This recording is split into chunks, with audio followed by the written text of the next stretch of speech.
The United States is taking a new step to try and end fighting between Israel and Hamas. Secretary of State Hillary Clinton is headed to the region to meet with Israeli and Palestinian leaders.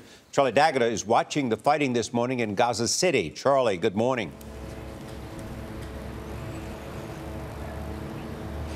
Good morning to you, Charlie. Yes, there has been a noticeable let-up in the fighting in the past 24 hours. Nothing like the kind of fighting that we saw in the previous 24 hours in terms of airstrikes coming into Gaza and missiles heading out. Having said that, there are reports of airstrikes in southern Gaza around Rafah. There was also an attack today in Gaza City that knocked out a Hamas-backed bank, one that hit a house in a residential neighborhood, killing the mother and the father and two children there.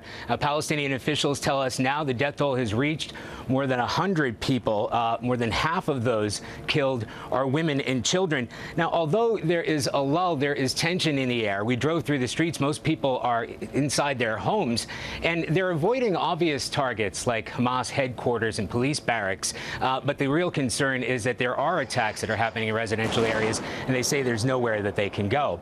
And although people here are hopeful of a ceasefire, they're also concerned that if talks should fail, it would be a return to an Israeli incursion, something like we saw in 2008, 2009, where 1,900 Palestinians were killed. Now, conversely, this crisis is actually helping out Hamas. Palestinians are throwing their support behind Hamas because the people that we spoke to said, we're the victims of Israeli airstrikes, and what Hamas is doing is standing up to Israel and firing back. If anything, it has strengthened Hamas's position here in the Gaza Strip. Charlie D'Agata, thank you.